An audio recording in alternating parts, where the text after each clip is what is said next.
So during the retreat period, when there's a lot of clearing away and focusing happens just because of the situation of what the retreat structure provides.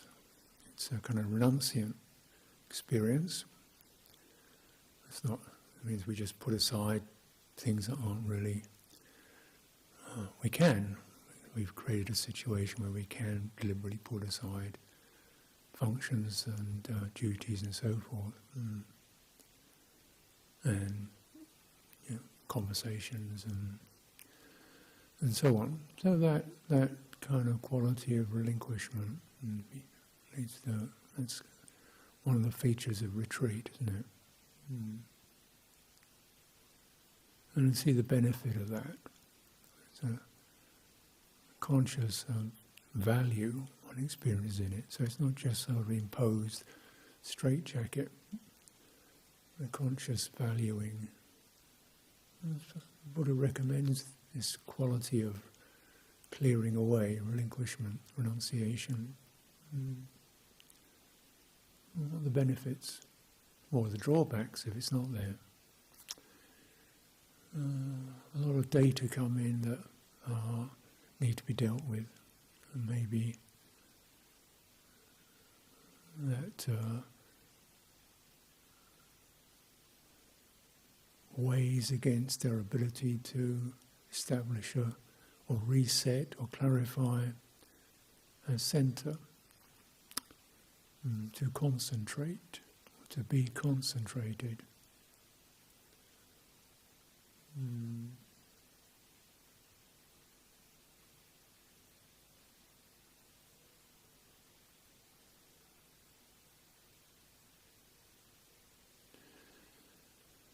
And concentration, or as in the Pali word samadhi, is a beneficial, considered to be a limb of the path which enables jnana dasanang yatha bhutang, clear awareness of how things become, how they arise and pass. That's its function. And that clear awareness gives rise to a sense of nibbida, not interested in this and that and this and that, and deeper abiding beneath or beyond just pure changing circumstances can be touched into.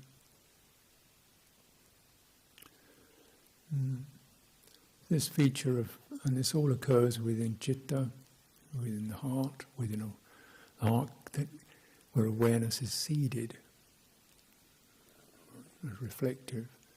And of course that reflection is always there, but it gets blurred and blotchy and marked and pressurized into this and that. So just that chance to, what's the real heart of all this? What's the basis? What's the behind all this? All this is going on. What's the me that's not a person? That inner centre of our lives. And the problem being that for the blurred awareness, we take the personality structure, the sense of our identity to be the centre of our life. The I am, body, I am this body, I am this name, I am this identity, I am this role or position, I am this location. And of course that's all subject to change. Is there a centre that's beyond change? And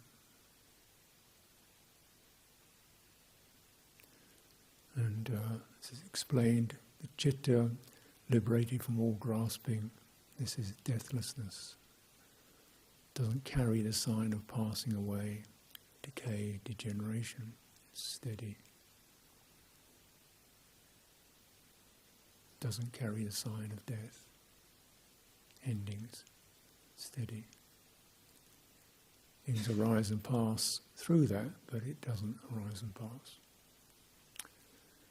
And naturally this is difficult to focus on because what's that? But this is what the process of samadhi is supportive for. And then we have to deal with the English word concentration, which samadhi means bringing together, unified, collected. And a significant feature of this, the way that it's used in the Buddhist text, is one doesn't do concentration. One arrives at a collected state. One arrives, one enters. It's called entering samadhi. You enter it. You arrive there. You don't do it. And that's quite a significant shift from the way we would normally consider the word concentration. I concentrate on the math, I concentrate on the grammar, I concentrate on this particular topic, I concentrate on an object. Another feature we find in the text is that samadhi is never associated with an object. You don't samadhi on anything, you enter it. So it's a domain of gatheredness and collectedness. It's not something you pin on anything. And that really helps us to really refer to and reset and be clear about our bhavana cultivation. This will arrive, and it arrives through happiness and inner happiness, the clearing away of irritation, ill will, passion, doubt, dullness, confusion, restlessness. Clearing away of that, one arrives. There's an arrival at a clear, collected state where aren't these choppy waves thrashing around in it. There's an arrival in the heart, in a clear heart. Cittaviveka, it's called. Where you've been living for quite a while, at least technically.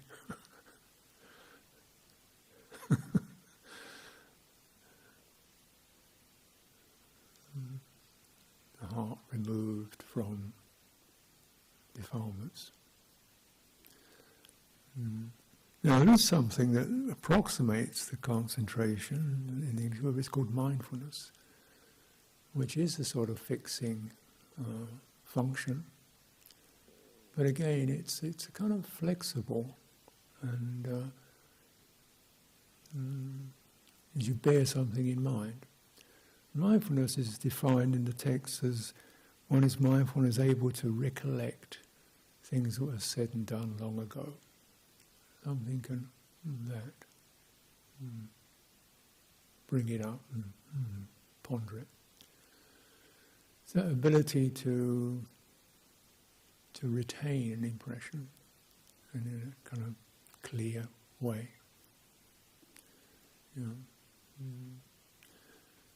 Now this may seem to be a problem because, of course, probably when we sit here, a lot of things we said and did long ago are welling up and not necessarily skillful, agitated, worried, craving. So it doesn't just mean that, doesn't mean that you can remember things or there is such a thing as memory, but it's really to select within that domain of what? Perceptions,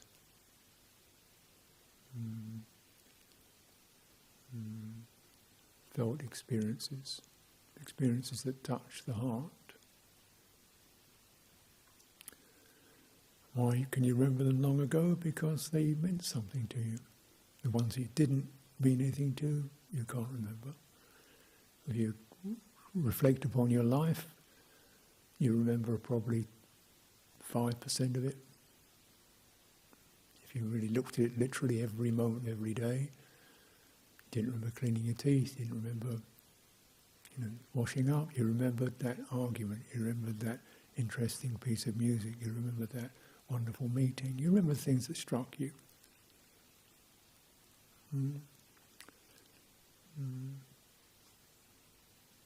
So that's a function of memory. But now, the Buddha says, well, he himself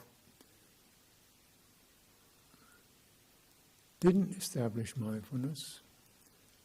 He spent quite a bit of time just turning things over, reviewing, considering. A process called yoniso manasikara, carefully attending this and that, and this and that. What's the point of that? Where did that go? All that, and then became what's called one-pointed, which meant his intention, okay, enough of this, enough of that. I established mindfulness. And recommended, having reviewed his experiences, one establishes mindfulness based upon view and virtue.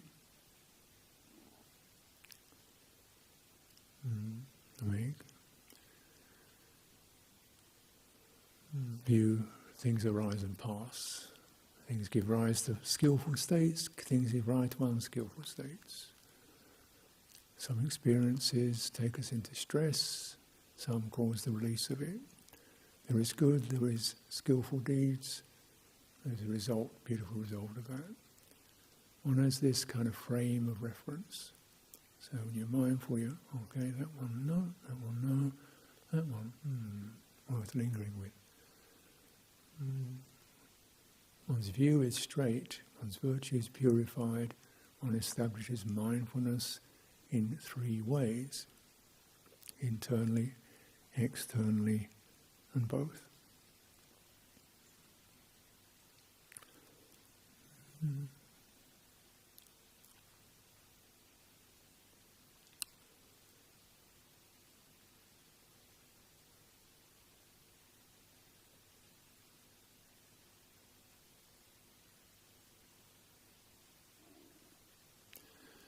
So this is a refrain that's used, this internal, external. We consider, what's that mean?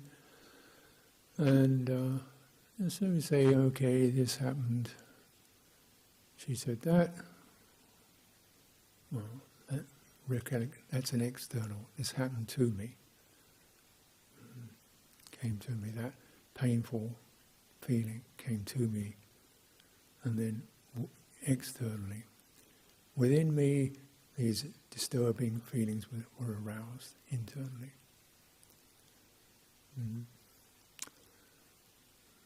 There's a kind of, you could say there's a skin there.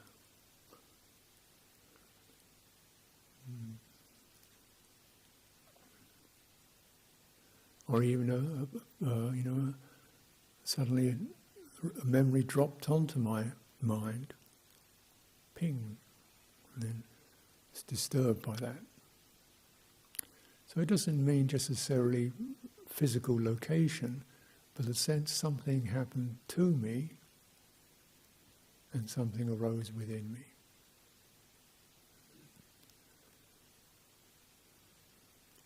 And establishes satya that. Then you can begin to recognize, oh, if that gives rise to this, then let's see what I can do about eliminating or moving away from or being careful about stuff that lands on me.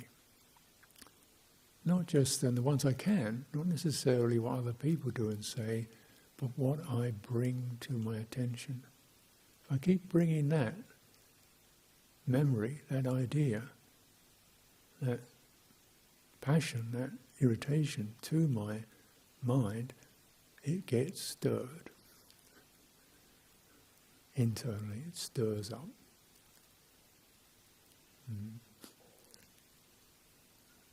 So, one is mindful of that, one recognizes that, therefore, let's be more careful about what I bring to mind and what I look, because it's going to arouse. And therefore, I want to bring to mind qualities that are gladdening, give rise to beneficial effects.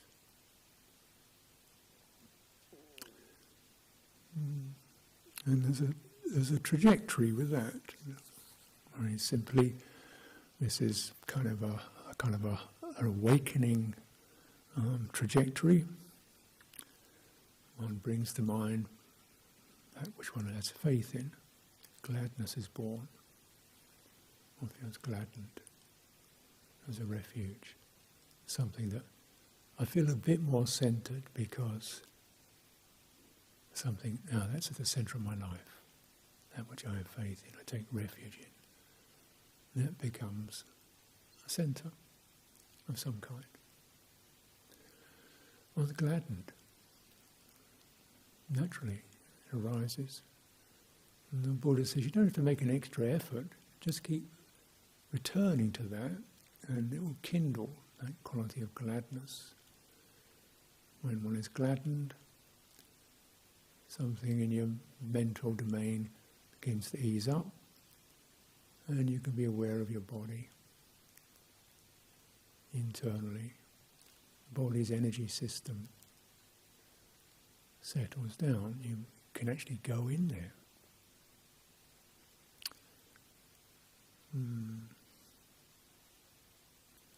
And it becomes relaxed and happy. And dwelling in that, the citta experiences its own quality of pleasure and settles, samadhi. So that's one of the trajectories that's presented. Another one is one bears in mind one's precepts, or not just literally precepts, but also the whole sense of virtue. One is conscientious, one has conscience and concern, one has integrity, a very important centre. To live with integrity, very important centre, because that's independent of time and place.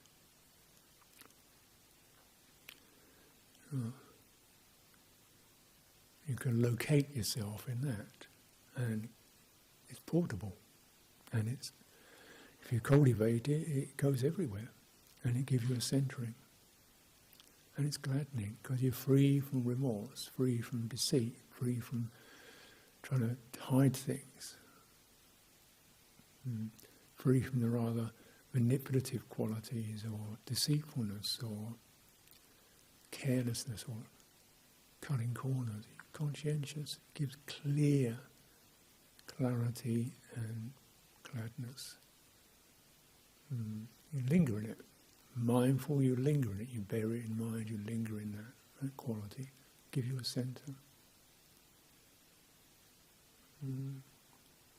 And these are just such important centering properties because they are authentic. Whereas the false centre means I live in my house, in my town. Well, that could be taken away from you. You have to hold it to keep it. You have to grasp it. You have to keep fixing it. That's no true centre because you have to own it. And precepts, you don't own them. They're just the natural arising when the heart feels gladdened. And yours are as good as mine. No, not personal possessions, but they cover everything. They straddle, they span the world. Wherever you go, they span your world. Sense of harmlessness and respect spans your world. So you've got a centre that covers everything. And then you're rightly concentrated, rightly centred, fully centred, in a way that's for your welfare and the welfare of others. And that trajectory must have certain results. One puts aside certain things, one cultivates certain relationships, one tunes in, and you begin to recognise that actually a lot of stimulation is when I get blurred. Let's cool that down. That's it. So the centering takes care of itself. It begins to moderate. I don't really want to go to another party. I don't want to go to another this, that. Because the sensitivity is more steady and comfortable than the stimulation.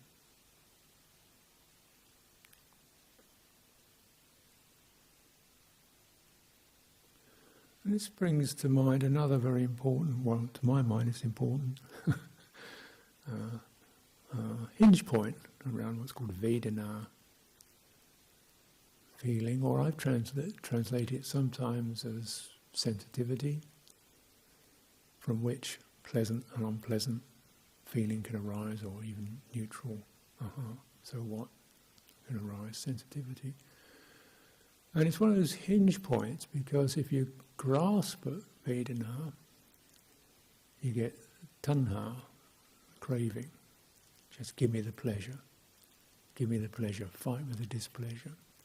That's grasping at it. You grasp at the hedonic tone. But if you're mindful of the fact that you're sensitive,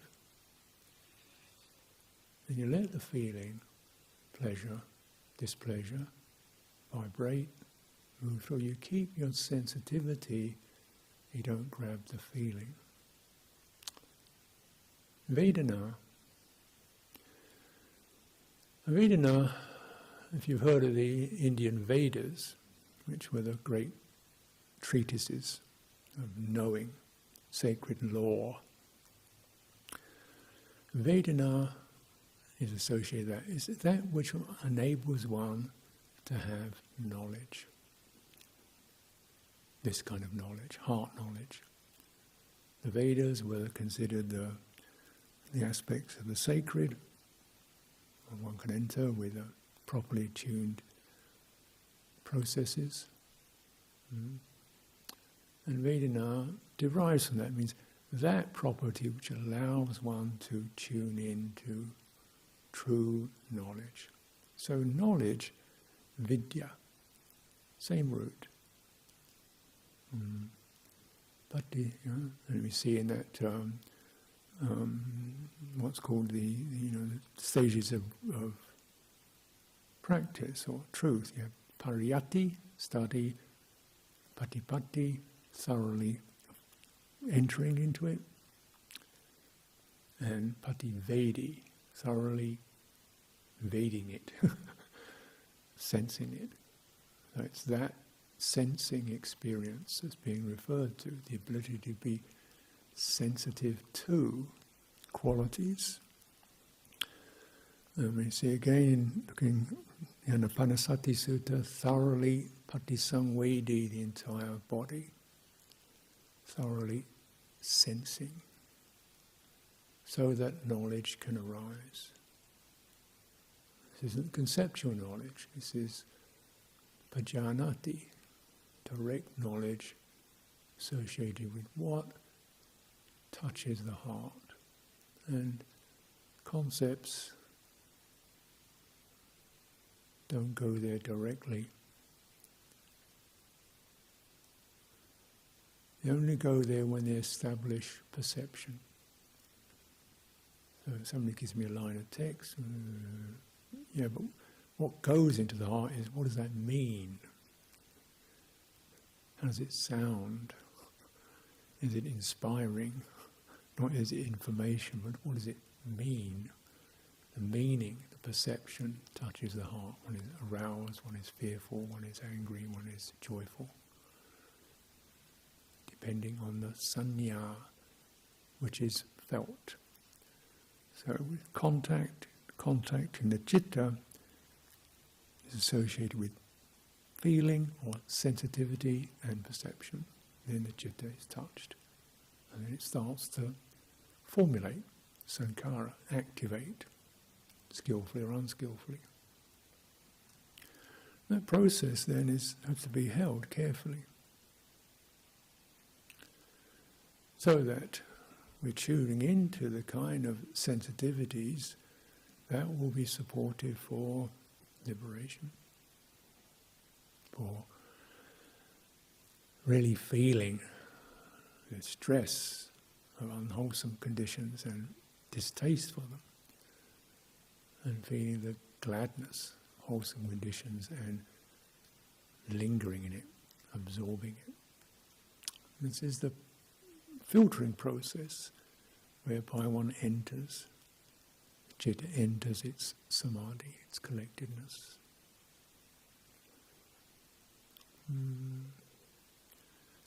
The sati is cultivating that. So what are we bearing in mind? We're bearing in mind cause and effect. We're bearing in mind virtue and views. We're bearing in mind what's happening to me now. Bearing in mind skillful, unskillful. Right? Bearing that in mind. And then the Buddha says, when you've got this basic template, place it within the body.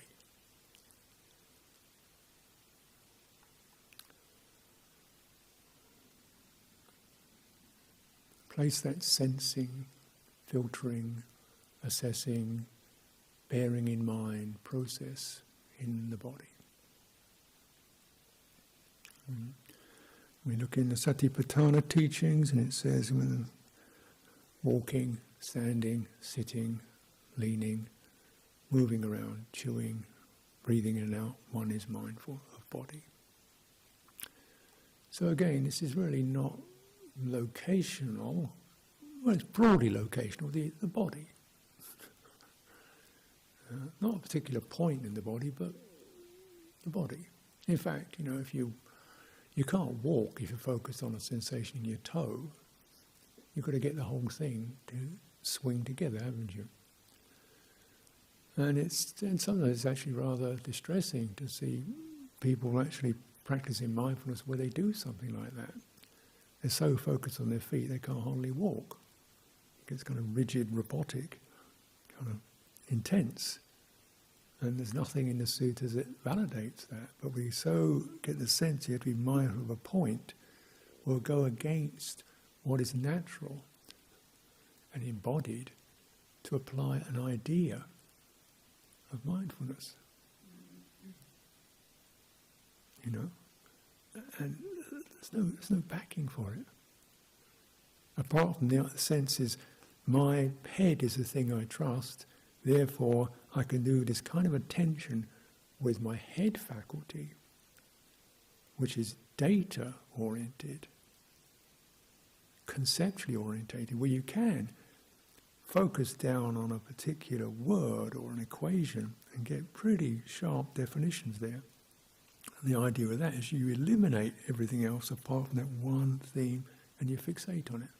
And your conceptual consciousness is very good at that, and it's almost completely non-contextual. As we can see, there's no morality in maths. Physics can be moral or immoral. You can do nuclear bombs, chemical stuff. There's no virtue in it at all. It could be, but it's not necessary. So this idea that you lead with your head, because that's the system that we're operating through a lot of the day, normally. You're not doing math, but you're thinking about cooking a dinner, getting on, 6 o'clock do this, 5 o'clock do that. These are what? Ideas. You're tossing this stuff around. Yeah, that's how you get on. On that level, could be, and yet, where does it go? If there's a higher purpose behind that, yeah, this is skillful. If it's just filling up the day, pointless. It's the higher purpose we want to focus on. Then the details come after that. The intention is the priority. Attention comes second. Deep attention is to find out what's the true purpose and meaning here. Then your intention is established. This is skillful. This is wholesome. This is for my welfare, the welfare of others, and so on. Then you can handle the detail. Get the priority straight.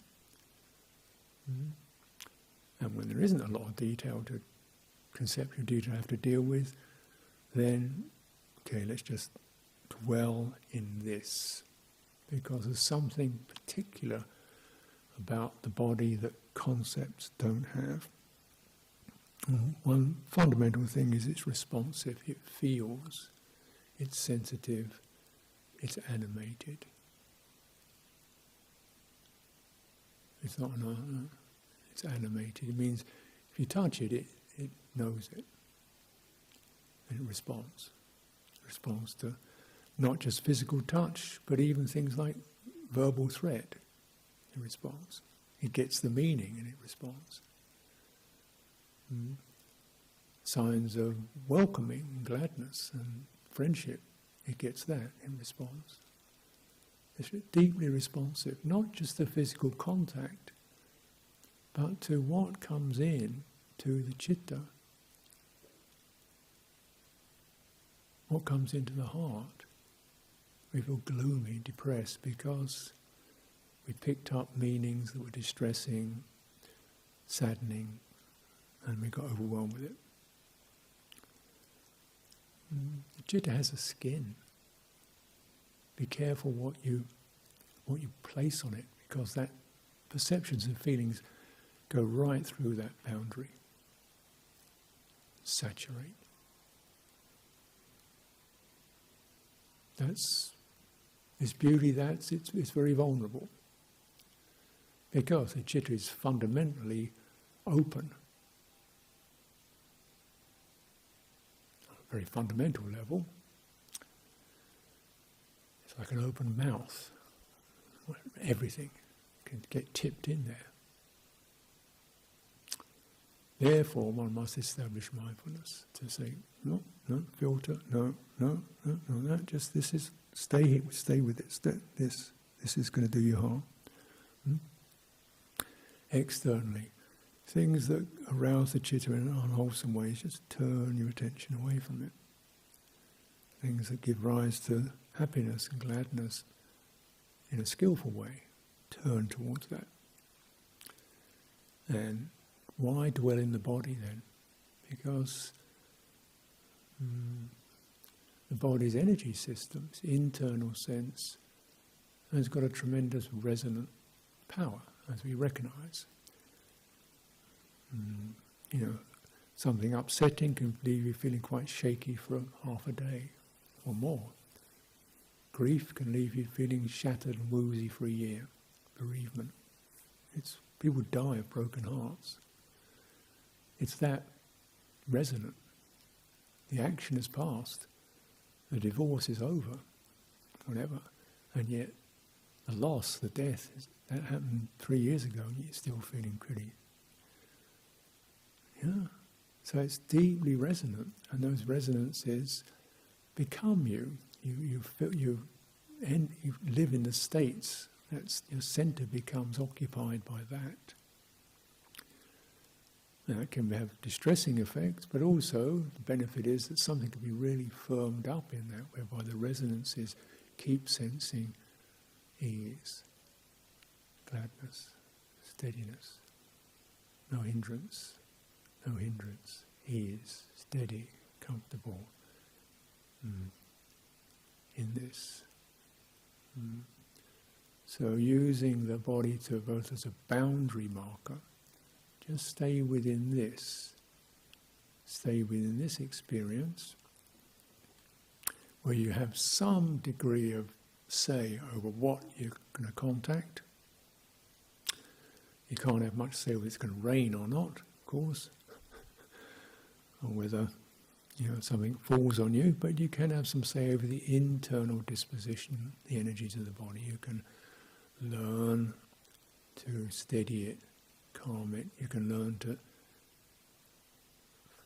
sense your entire body so that the compression of living up in your head can be released. The tension in your shoulders can subside because you widen your attention to include the whole form. And the body is both resonant. One thing it knows that the thinking mind doesn't know, a very powerful thing that it knows that the thinking mind doesn't know, it knows how to relax.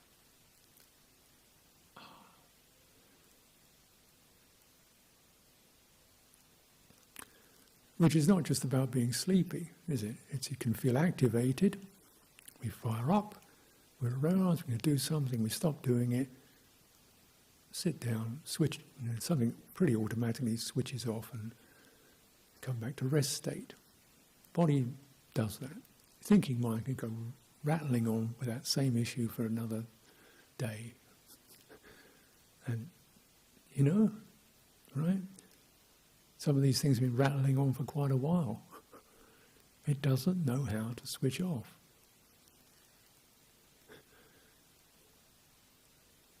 Because that's not its conception mind, that's not its duty. Its duty is not to switch off.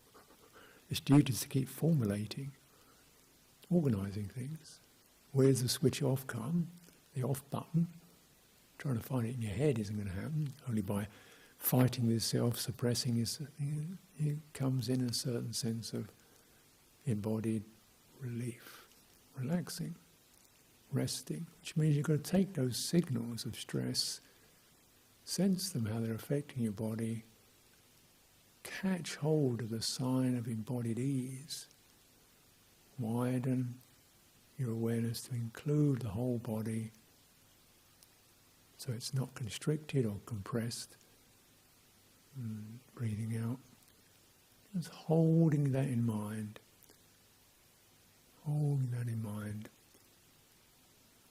relaxing, skillful relaxing, releasing tension, agitation, compression, fixation, distractedness, and possibly then to enter some calm, which is not anesthetic but balanced.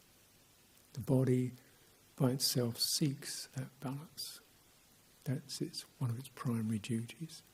Walking up and down, body doesn't care where you go. It doesn't care where you go. The mind says go to the kitchen, the body doesn't care. Its main duty is get there without falling over. That's its primary duty. So it will do that for you. Your mind can't do that. Which foot do I lift? Which muscle? Which balance? The body does it naturally. It knows. It knows it's sensitive to that. So just practicing like that. When you walk into the kitchen, you've got the original signal, walk to the kitchen. You don't need to keep thinking about the kitchen. Turn your body that way, it will get there. So you learn to cut off those unnecessary signals that start getting fretful and agitated and clutter. So you're walking to the kitchen, okay, feet, body moving through space, sensations. So it's whole body moving, and it's got a balance to it, a composure to it that's gladdening. Go for a walk in the forest. Gladdening, easeful, just feeling the fluencies. Bodily ease. Bodily ease, the heart picks up that sign of bodily ease, begins to release its restlessness or its agitation or its obsessiveness. Just pretty much a standard strategy. You don't have to be a meditator to know that. That's why people do it.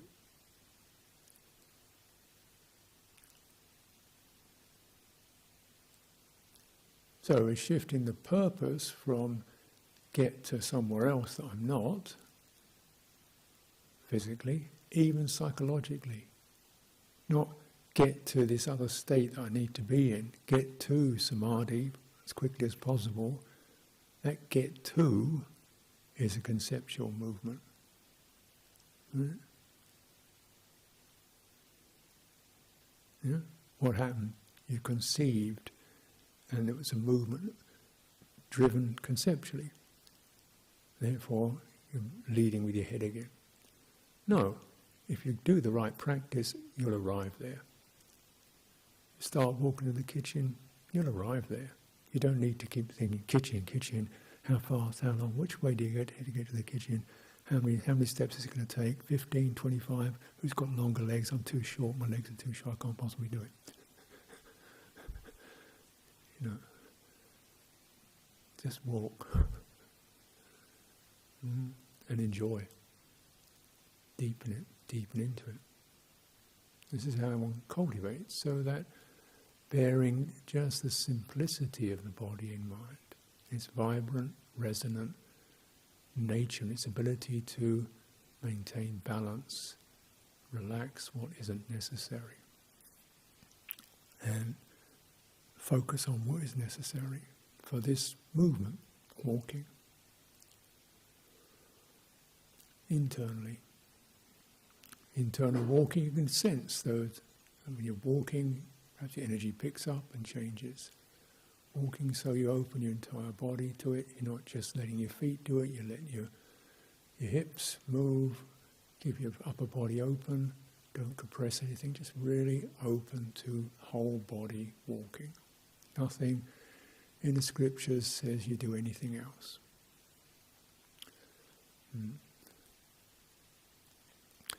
And it does say the concentration that comes from walking is long-lasting. Samadhi from that, because it is fortified by the fluidity, the balance, the comfort the body's energies are in. And you can, with walking, you're establishing a very clear boundary. Just this body. Just this body. So we notice sight, sounds. Okay, I'm walking. Sunny, shady, like the sun, don't like the shade. You've got to walk. Shade. Get past those contact impressions externally. You're mindful of them. You notice this is to be not disregarded. Mindful internally. This is where the balance and the brighter qualities can be experienced.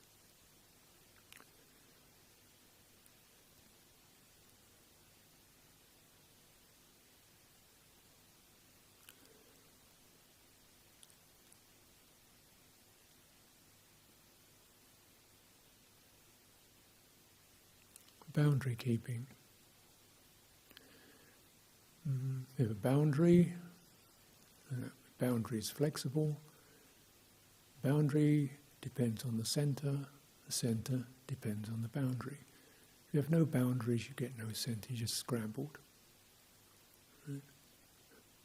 No boundaries, no centre. If you can't find your centre, establish a proper boundary, the centre will form. If you can't find your boundaries, establish the boundaries. I refrain from doing this, I cultivate this, that's a boundary. I refrain from doing this, I cultivate, there's a boundary. There's a yes, no. Stay within that, the centre will arise. The centre, in terms of ethics, is our moral conscience, our sensitivity. That's in it. Yeah? The citta is permeable, it has a skin. The skin gets torn, we get flooded, overwhelmed.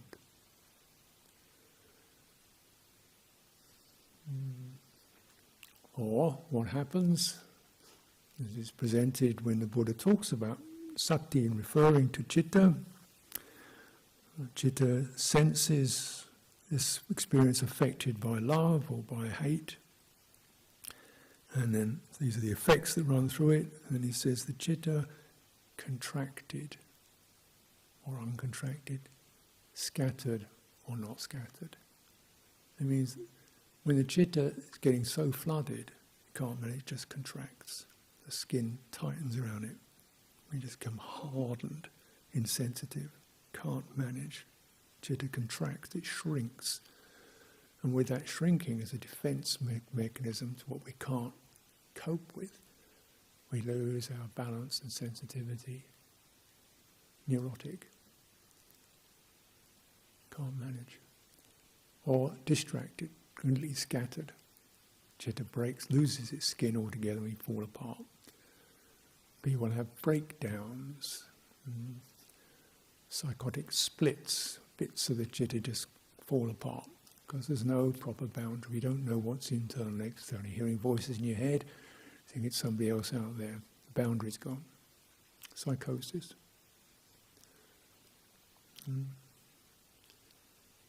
So that skin has to be carefully held because it is fragile.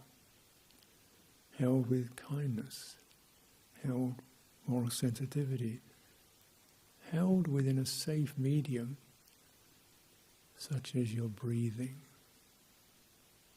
which has never failed you. Keeps you alive. Doesn't ask for anything. not created by a person, not self. It just happens. And lingering in that quality, the way it happens. So if we're contemplating causality and view, we're not particularly interested so much in the specific details of the breathing. That comes later, maybe, but just this sense of it arises. It subsides. It arises. It subsides. It's a flowing process. It's not self. It's not mine.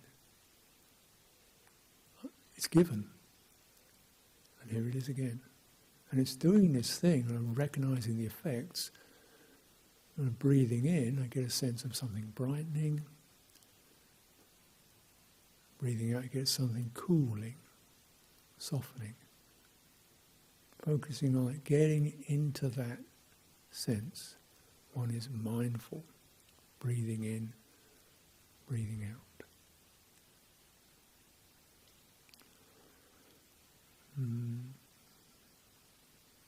Established in that way, then one talks about training. Then a little bit of something conscious occurs. Like, let's just measure, is the breath, how long is it? Is it fully extended or is it compressed?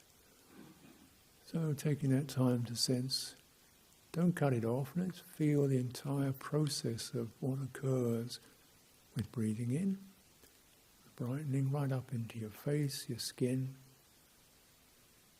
breathing out, whole body senses a cooling, subsiding effect. Breathing in, whole body gets brightened. If you focus on that, uncompressed, long, unrestricted, the system begins to tingle and glow.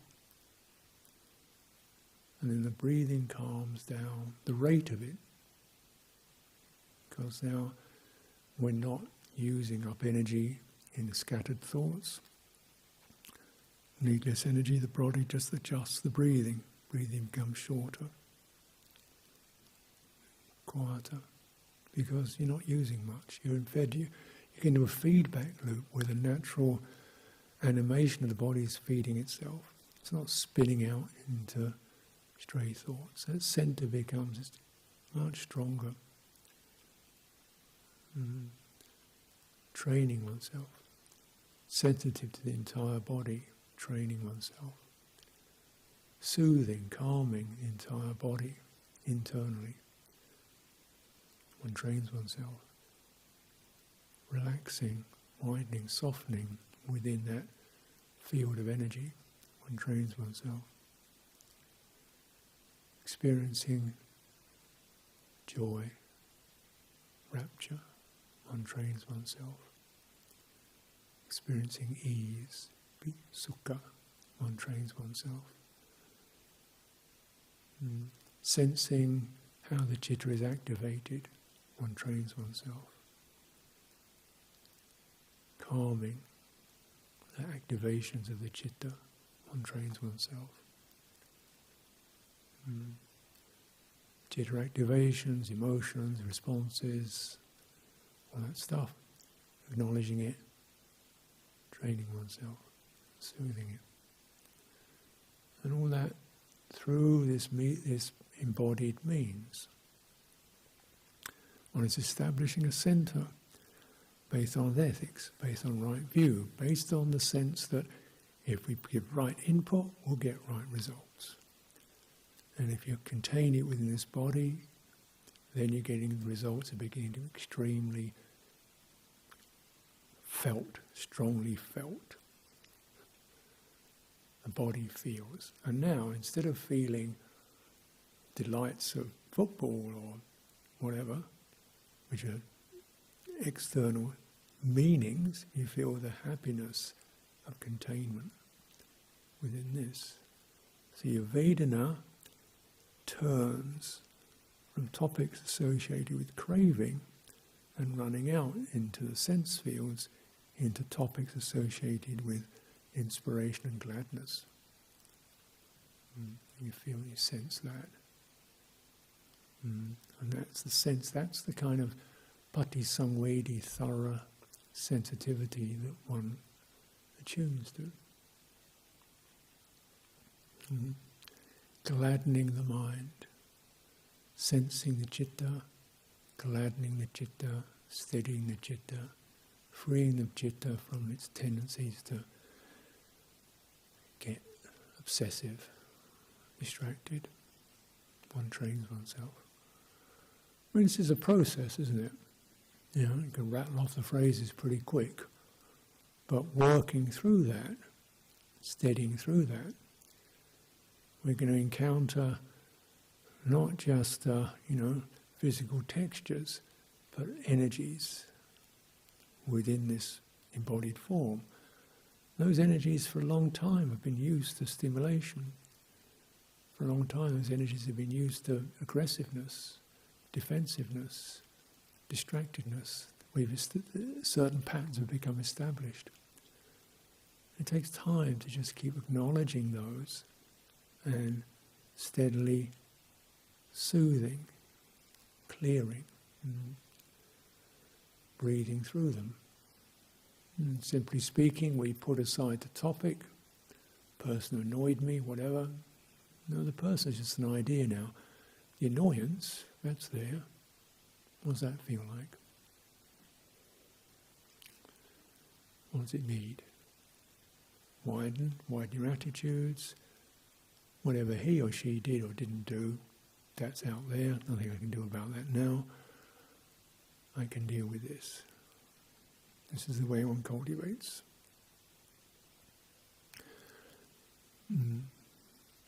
So by itself, this collectedness will arrive. And it's of value because it's both nourishing and enriching in its own right. It's called a happiness in the here and now, not bothered with circumstances. It also clears the deck, clears the sheet, and we can look more clearly through this mesmerizing kaleidoscope of memories and thoughts and instincts and aspirations and ideas and images into what is that becoming process, that formative process. Something yearning to hold on to something, and the realization there's the possibility of having a base that doesn't need to do that, can stand apart from that. This is the aim of right samadhi. But like everything else, it's good in the beginning, good in the middle, good in the end. So just even the very sense of having a collected intention, a collected aspiration that one sustains, carefully reviews, cleans, establishes, takes as a treasure, takes as a refuge, some virtues, some values that you hold there. Even this is a kind of collectedness that gives us a good centre. Recognise the need to restrain, to filter out. That's an important wisdom faculty. That's going to give you a stronger centre. Gladdening, feeling happy in that centre.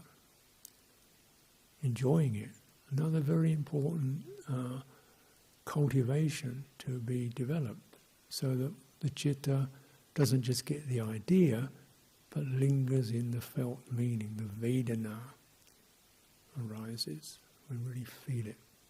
This is important, to make that centre something that has a uplifted state to it.